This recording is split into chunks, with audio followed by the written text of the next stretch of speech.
เอออ๋อ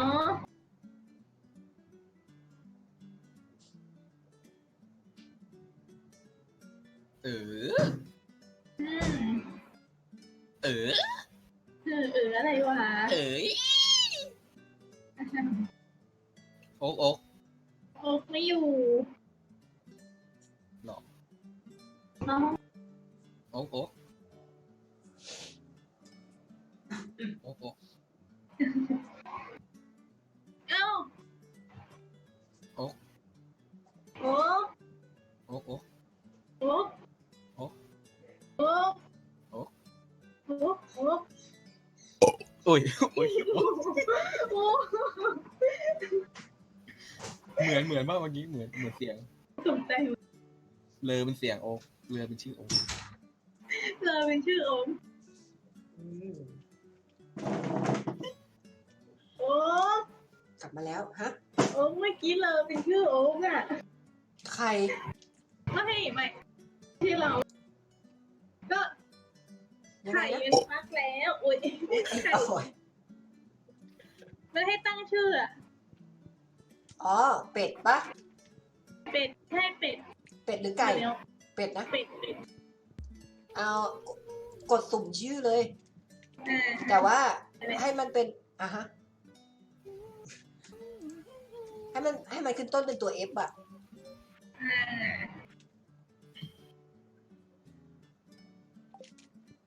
ชื่ออะไรก็ได้ที่ขึ้นต้นด้วยตัว F ฟะ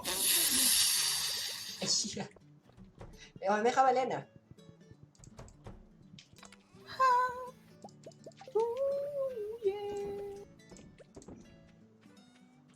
โอ๊กพูดอะไรกับเราหน่อยดิ ทะเล ทำไมต้องขำไอ้นี่กันด้วยเนี่ย โอ๊กพูดเราแล้วพูดอะไรกับเราหน่อยดิ ออย อุ๊ย มึงจะเล่นแค่ ลอง นี้ ลองพูดอะไรมาก็ได้เดี๋ยวกูจะแบบตอบโต้ อะไรเอ่ย อยู่ในแก้ว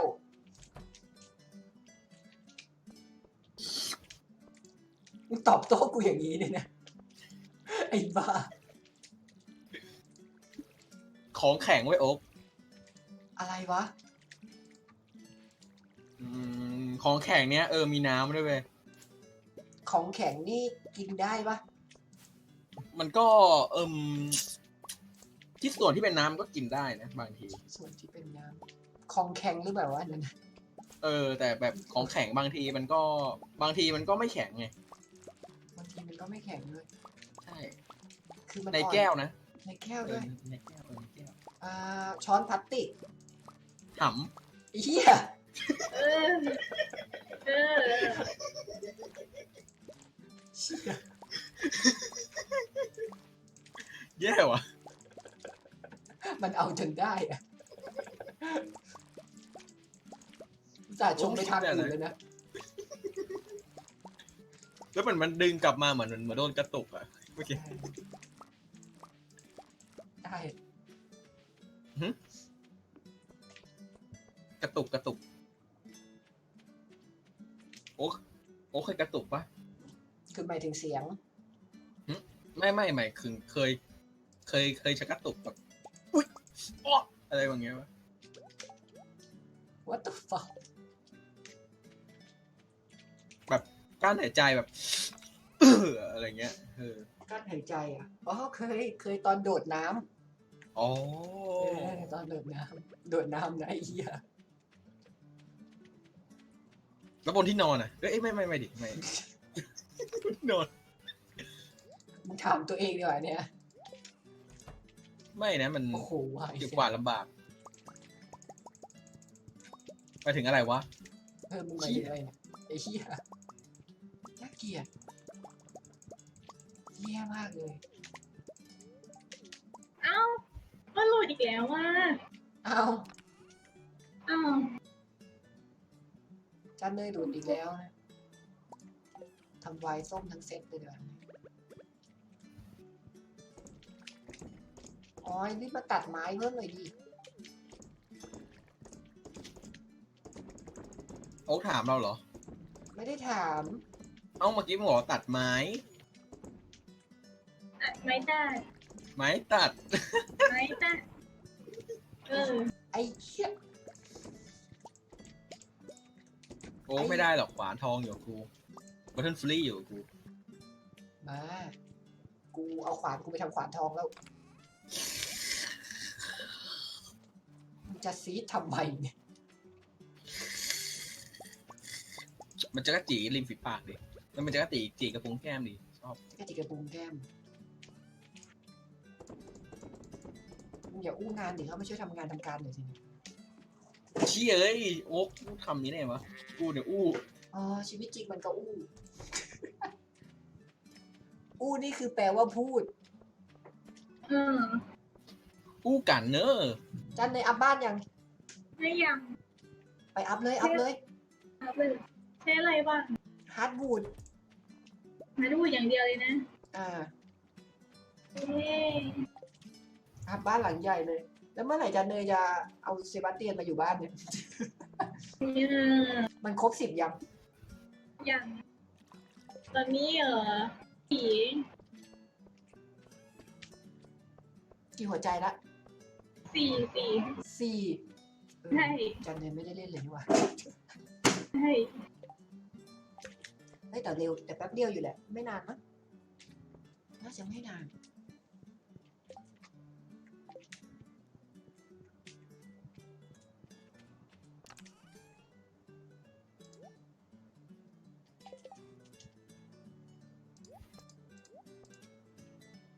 ไม่ได้แพนเค้กมา2 อันแล้วเนี่ยอเล็กทำแพนเค้กให้แพนเค้กนี่มันเป็นเมนูพื้นฐานสำหรับพ่อบ้านแม่บ้านใช่ไหม คือทุกคนจะต้องทำเป็นนะ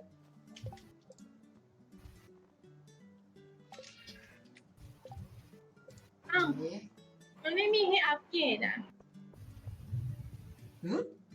มีให้แต่ให้สร้างพวกเล้าไก่กับไข่ของแค่นั้นอ่ะ ไม่มีให้อัปเกรดบ้าง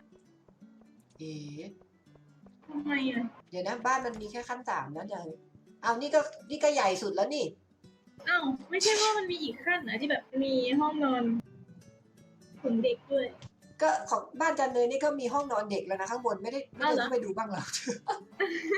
ไม่ได้ไปดูเลย เนี่ยมาดูเนี่ยมีห้องนอนแล้วเนี่ยข้างบนเนี่ย เอาแล้วเหรอยังไม่สุดแล้วสินะ เออ โอ้ ถ้างั้นจันเนยเปลี่ยนไปเป็นสร้างคอกมาเอาไม่ทันแล้วโรบินหายไปแล้วนะ โรบินออกมาสูดอากาศหน้า คอ บ้าก น ม้ามันต้องใช้ไอออนด้วย ใช้ไอออนบาร์ อ้าว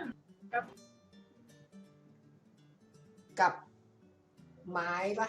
กับฮาร์ดวูดใช่ปะเหมือนสัญญาณ Discord จะไม่ดีนะตอนนี้ ผมไม่รู้นะสัญญาณเราไม่ดีเหรอ สัญญาณมันขาดไปเมื่อกี้แป๊บหนึ่ง เป็นที่ฝนเรื่องอะไรบ้างไงตกแรงมากเลย หรือไม่ลองดีDiscord มันคนละรอบอาจจะดีขึ้นได้นะถ้าดีลองออกแล้วใหม่เข้าใหม่ดูอาจจะดีขึ้นได้จำไม่ได้ว่าไปจอดม้าไว้ไหนนี่จะไปหาน้องหน้าเยิ้มซะหน่อย ดึงดึง อ่า โอ๊ก ว่า พูดอะไรกับเราหน่อยดิ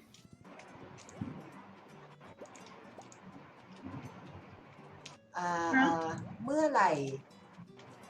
มึงจะเข้ามาเล่น โอ้การที่กูเข้าเล่นเกมนั้น มันต้องเริ่มกดคลิกที่ขวาล่างมันมีเกมชื่อว่าสตาร์ดีวันเล่พอเกิดคลิกเข้าไปมันก็โหลดหน้าสตรีมกดโหลดหน้าสตรีมปุ๊บแล้วมันก็จะขึ้นเกมมารอเกมมันก็4-5 วิแล้วตอนถ้าเกิดคัดซีนเข้าไปใน Call Off ได้ที่กูกดเข้า Call Off นะโอ๊กนะแล้วเสร็จแล้วมันก็จะเข้าไม่ได้ แล้วเมื่อไหร่จะเข้ามาเล่นนะ มึงก็ลองเข้าดีไอ้เชี่ยเดี๋ยวมันก็เข้าได้เองแหละ เราต้องกดรีเฟรชอีก1 รอบ ไม่นะ สวัสดีคุณติ๊ดเนี่ยนะฮะอ่านถูกเปล่าไม่รู้นะครับผม ไม่นะคืออะไรเอ่ย ไม่นะ ไม่นะคืออะไรเอ่ย อุ้ย ไปคุยขยะได้อะไรมั้งไม่รู้ รู้ไหมเนี่ย เล่นสตาร์ดิวมาจนถึงปีที่2เนี่ยไม่เคยคุยถังขยะแล้วได้ของเลยอะ เอา เออ เราคุยได้ ไปคุยแต่ละซีไม่เคยได้ของเลยอะ คุยได้อะไรก็ไม่รู้เอ๊ะ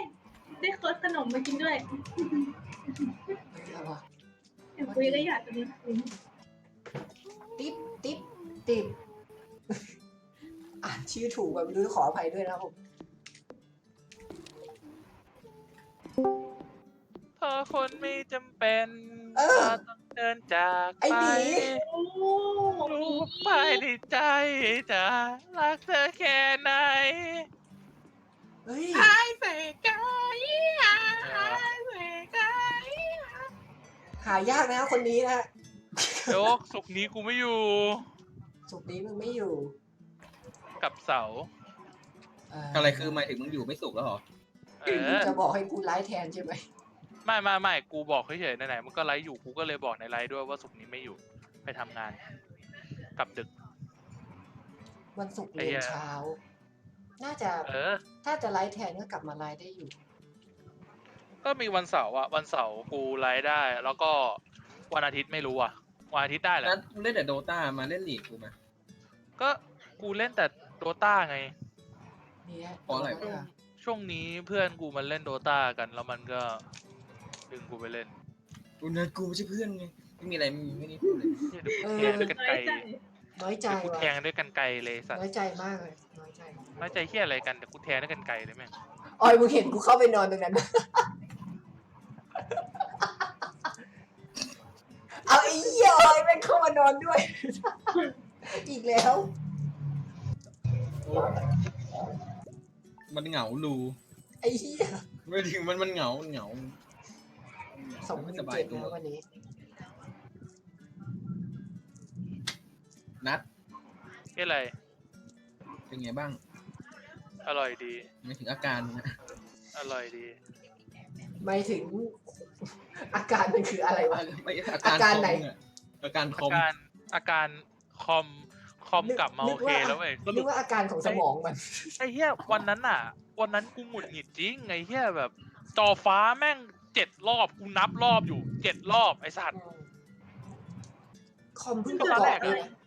ตอนแรกก็จะไลฟ์ต่อเว้ยจะก แล้ ลั ว บ ได้ มา ดู ไล เปล่า ฟ์ ว่ามัน แล้วแม่ง ได้ จอ ดู ฟ้า โค้ด รัว ส มาก ต็อปโค้ดเปล่า ดูแล้ว รับ ไอ้ แก้ กูก็เลยรีบโทรไปที่ร้านคอมเว้ยสรุปเขาบอกว่าเอ้ยกูพิมพ์บอกไอโอในเฟซในแชทไปแล้วเว้ย กูถึงบอก กู ไง งอน ว่า กูไม่นิยมให้ประกอบคอมร้านประกอบ เอาวินโดว์ ไอ้ มาล เหี้ ง ยเขาไอ้นี่เว้ยเขาไม่ใช่มันไม่ได้เป็นที่